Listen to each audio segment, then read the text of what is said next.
Confession. I met him. This day it's here quicker than I expected. Rose petals, fine wine, and train dresses. I'm making that move. I'm making them stepson. To all the men who said they loved me, but didn't know how to love me. It's too late now. I've got my hussy. Suddenly I reflect on the days I was building myself up so I could step up. Never wanted to be set up again, thinking this is love, but instead it's infatuation. Hello there, and welcome to the Hold On podcast. I'm your hostess, Nika Gem, and I am back with a brand new episode, one that I'm super excited about. And before we get into today's episode, don't forget to like, comment, share, and subscribe. Leave a comment below if you want to check out videos like this one that I'm doing here today. Just click the link in the description box or the pop up. Feel free to check out my channel, and yeah, let's go. So this is literally like a re-recording of this episode because I just hated how the first sounded. Like, I don't know. I just hope I can cover the point. Of course, I did flesh it out, so hopefully I still get to really talk about the things that I wanted to talk about and say yes to the ring and think about it later. So first things first, let's just get right into it. Marriages and proposals. We know that society has, have it embedded in our heads from a young age that marriage is the goal. We should all aim for marriages. There's absolutely nothing wrong with that. Marriages are beautiful. Marriages, there are some good marriages out there. Let's just say that. Like, I do believe as well that marriages are honorable, that marriages are covenants. I do believe in godly marriages. I believe that there are some great marriages out there, point blank, period, right? And I just want to say as well that where the line really blurs for me is that oftentimes, especially in Christendom, we're often made to seem as if marriage is the only end point, not considering the fact that not everybody is going to get married, and two, some people literally do not have an identity outside of marriage. Like, yes. So, and they don't talk about the things like getting premarital counseling. They don't talk about what happens if the marriages don't work out, even though I'm not the type of person to be like, what if this happens? Like, I don't try to fantasize about negativity, or I don't try to put myself in a place where I'm like, what if this goes wrong randomly? Because you're supposed to speak life, you're supposed to think positive, but the reality of the matter of the fact is not many people assess the potential threats that might come their way. And so why it is so important to have like premarital counseling. You talk to people, you talk to God. Like, they don't necessarily always stress that. It's just, when you're this and that age, you're supposed to marry this man for whatever reason. And oftentimes I feel because of the pressure that there is among society, not only in religious aspects of society, because of the fact that there was this pressure, oftentimes we compromise. Like, we compromise for love, we compromise for relationships, and we definitely compromise for marriages. No, I'm not here to tell you don't compromise, and I'm not sure if it was in the intro, but I'm just saying it just to be on the safe side. Like, this is not an episode where I'm going to tell you, oh yes, in the end you need to do this. It's more so like a reflective piece. It's like a reflection as to what's happening, as to what almost or could have happened to me. Because looking back, I'm sure there were moments where I could have compromised for a few marriages, but I'm like, no, this is not what I believe. I don't feel the feel, and I'm not going to do it. All right. So, yeah, so compromising, no. I just want to say that for many women, for men even, they do end up in relationships, marriages with somebody who is not their ideal type. We've seen it, we've heard it. Like, I'm not just saying it for the sake of saying it. You can go on TikTok right now and you'll hear a man come out and say, "Oh, when I first met her, she wasn't my type." Yeah, the men even say it more than the women. But I'm just going to be frank and say that many women actually get into lifelong partnerships with men who they aren't necessarily even in love with, believe it or not, because we've said it before and I'll say it again. Men tend to go off of what it is that they see with their eyes, and women tend to go off of what it is that they hear. And best believe as well, many women do get into relationships when it is that they find that there is a sense of security. So, not saying that love cannot grow, because I firmly do believe that you can learn to love someone. My issue is, I don't necessarily think that you can learn to be attracted to someone. Like, I believe that love can grow, but I don't believe that attraction can grow. So that is where I have the issue when men come out and they're like, "Oh, I wasn't always attracted to this woman." Because I'm like, how do you grow to become attracted to someone? Like, I don't get it. I don't know. That's just my opinion. I get the whole idea of somebody not being your type because they're not necessarily what you would go for, but it doesn't take away from the fact that you can look at them and be like, "This is a beautiful woman right there." And eventually you realize that you love this woman, and beauty is in the eye of the beholder. Beauty is in the eye of the beholder. So eventually you learn to love every single aspect of them. Right. But as I stated, many people do get in lifelong partnerships with people who they don't necessarily consider to be their type. No, as I stated, this is not me here telling you to stop this, stop that. People are going to do what people are going to want to do. And if at the end of the day, you know what it is that many people actually do have, um, is it conditional?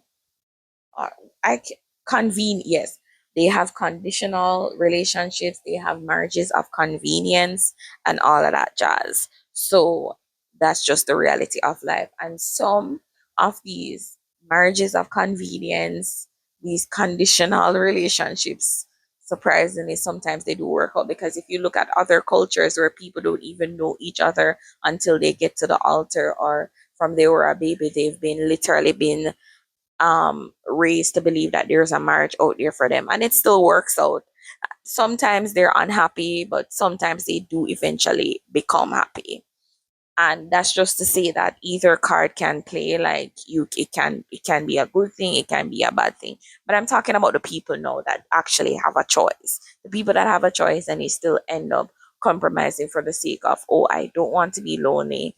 I'm I don't want to not have somebody," and so forth. And I want to say as well that I firmly believe that another issue that society has is putting an age on marriage. Like, you see so many like young people getting married, and as I stated, marriage is beautiful. If it works, it works. However, I just always believe that many young people who marry, they oftentimes don't even necessarily have a personality for one. They don't know themselves for one, and they literally get up and form a union with another person.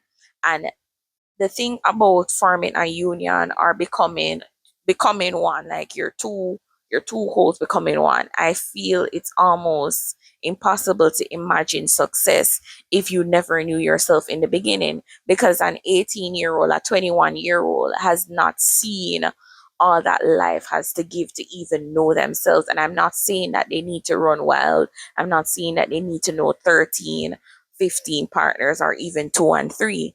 All I'm saying is that experience teaches wisdom. And although, let me take a step back, you can have certain experiences that at 18 people would raise their eyebrows and be like, "How did that happen to you?" But statistically, or more so realistically, not every 18-year-old is going to experience the same thing as a 25 or even a 30-year-old. No, I just want to say as well, if it is that you are young and you've known someone for half of your life, like you've grown with them, you were high school sweethearts, this might be biased, but I firmly believe that it's literally your right to get married to that person. Like if that person who it is that you're interested in, you should get married to them. Like it's only fair. Like this is someone you've known all of your life. Why waste time, right? Like if that's the route that you want to go, I support you. What I don't necessarily support or believe in is when it is that somebody is so young, they're 18, they're 21, they're 23, they're 24 even, and even though that's not really about age. And I understand age is really a number until you get to really and truly talk to a 21-year-old or an 18-year-old, and you realize that it's a number, yes. But for some, it's more than just a number. It shows that you have not seen what is out there. You have not actually developed a personality. You're literally still a baby. Okay, so when I say you have not seen what life has to have, people have to understand that when it is that you're entering a marriage, like you're sacrificing yourself. As beautiful as it is, you're literally sacrificing yourself. You're sacrificing your time, your body, even your mind to basically become a part of someone else's world. And I'm not saying it as if it's a bad thing, but I'm saying it to take that into consideration when you see people who are so young, they're fresh out of high school, they're fresh, they've never even had a job, and for the sake of appeasing to parents or appeasing to society or literally appeasing to their loss, they decide to get into this union. And when it doesn't work out, everybody's like, oh. But the reality is that many people who, when they're 21 or 22, they haven't even found who it is that they're really attracted to. They haven't found, and of course, let me just point out as well that attraction is not just the basis for a loving relationship. Love in itself is not even the basis for a healthy relationship. There's more to a marriage, a good, healthy marriage, than love, attraction, sex, all of that. We get it. That's not necessarily the foundation. But I'm just trying to be realistic. The reality is, many people, they get into these marriages from they're young, even when they get older, and they get into it for the wrong reasons, right? And so many times, the persons who are there telling them, yeah, man, do this, do this, do that, they're not at the end of the road when things really literally reach at the end of the road. Like they're not there with you. So yeah, so with all of that being said, no, my experience with this whole idea of just saying yes for the sake of saying yes, like you're not thinking about consequences.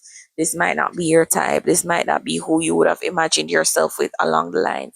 And don't get me wrong, I'm not like this dreamer where I believe that a man has to match every single aspect of my life. Like he doesn't all like he's 6 feet tall, he's chocolate, he's this, he's that. Like there are certain things where you really have to ask yourself, am I going to miss out on love for the sake of the fact that this man does not drive a Benz? Like things like that. However, sometimes I have to wonder if it's worth it. Like if the wait is worth it. And by the wait, I don't mean, I'm not talking about chasticity or abstinence or anything of that sort. I'm talking about literally just saying yes for the sake of saying yes. Like this person might not have all of the characteristics, might not even be your ideal type, but I'm just going to say yes for the storyline, for the sake of not being alone. Like, how does it work?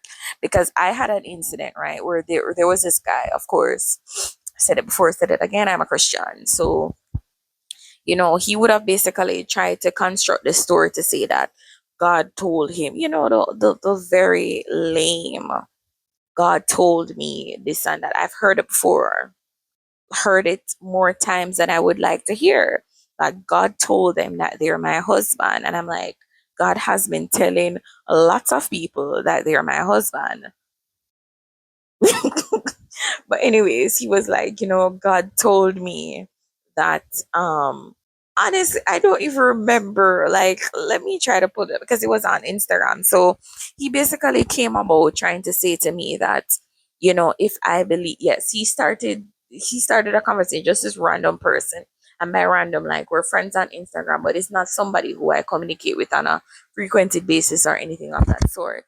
But he comes about, he's trying to strike up a conversation, and he gets to the point like there's this tactic where you try to be overly religious, and if you're dumb enough, you're going to fall for it. So he's like, what is faith to you? yada yada yada. So I'm like he asked it, but he asked it amiss. Like it had nothing to do with the initial part of the conversation. So I would have done a rebuttal to say, why are you asking me what faith is to me? Like, what does that have to do with the context of what it is that we're talking about right now?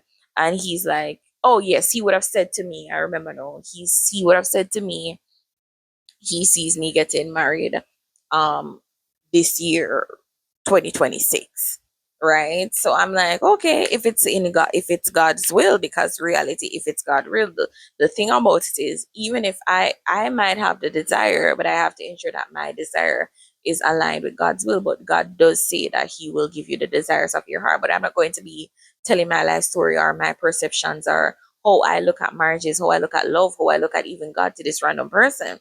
So he says to me, what is your perception of faith? So I say to him, like, what does that have to do with you wishing me well or wishing me marriage or all of that?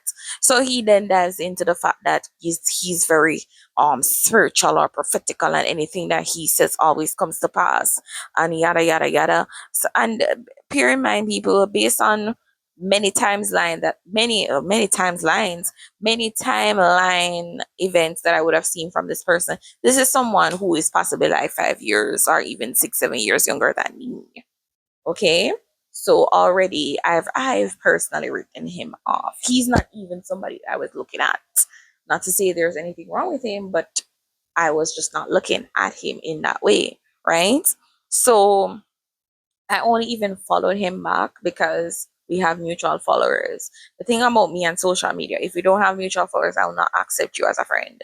So, anyways, so he's like, oh, I'm prophetical. Anything that I say usually comes to pass. Yada yada yada. So I say to him, okay, and that's good for you.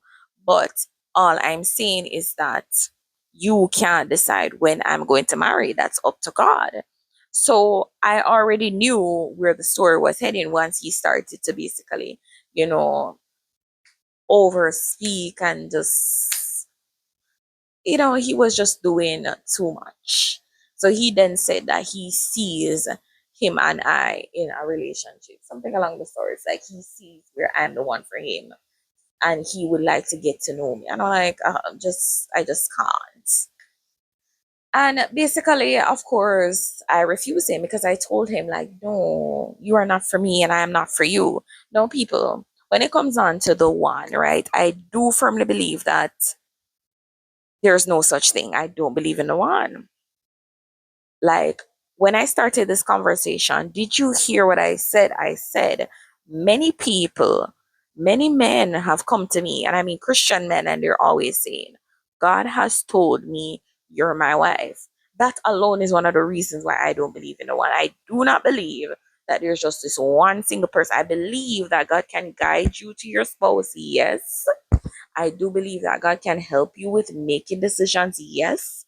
I don't believe that there's just this one single person who is out there for you. And the reason why I say that, if that were the case, there wouldn't be such a thing as free will. There wouldn't be so many divorces. There wouldn't be so many toxicities in relationships. And that's just my POV. Okay. So with all of that being said, no. He of course got offended. To this day, he blocked me and I blocked him back because I'm like, you're blocking me because I told you I don't believe in your scenario. Anyways, people, like, it just rehash the whole idea of compromise. Like, what if I were the type of person who said, of course, let's do this. Let's get to know each other, because I've said it before. I just don't believe that attraction can go. I don't find this person attractive. Never seen him in real life. But from what I've seen, I don't think that this person is attractive. I don't think he's my type. Either one of those. Like, I don't believe he's conventionally unconventionally attractive. I don't believe he's my type. I'm literally saving yourself from embarrassment. Why are you going to block me? Right? But I started thinking to myself, and I started to think about some past scenarios. What if I were the type of person who would have said, yes, let's do this. Let's do this. Let's go to the point where we start to court, where you give me the ring, and then eventually, like a few years down the line, it literally blows up in our face. And I know I said I don't think negative, right? In the sense, like, I'm not the type of person to perpetrate like negative scenarios upon my life and all of that. But I do that because of the decisions that I make. I am very thorough and very critical. I think a lot before I make certain decisions. I pray about it. So I'm like, imagine me bounding myself to this random man on Instagram just because you said that God told you I am your wife. And people, if this man becomes my husband in the future, I'll let you know. But until then, I already said to this person, like, you cannot, I don't know, like, it just blows my mind how many times things like this has happened to me. And I say to myself, what if I were the type of woman who, for the sake of gain, for the sake of materialism, for the sake of security, just went ahead and said, yes, let me just do this. Let me just do this for the plot. Because the reality, it happens so much. Like, many people right now, they're in relationships, they're in marriages that they did it for the sake of passing time. They did it for the sake of appeasing to those around them. They did it for the sake of not ending up lonely. And now they're still lonely because this was not the relationship that they wanted. Like, have you ever seen, like, especially, and I'm so sorry to say young couples, but couples who get married young and you think, oh my gosh, it's such a beautiful relationship. You have years, and then all of a sudden, like, 20 years on the line, they get divorced because they can no longer keep up the facade, or they're still in the relationship and you hear them say, like, the love has died. Like, what? To me, and this is my POV, and I've said it on my episode, like, what was it called?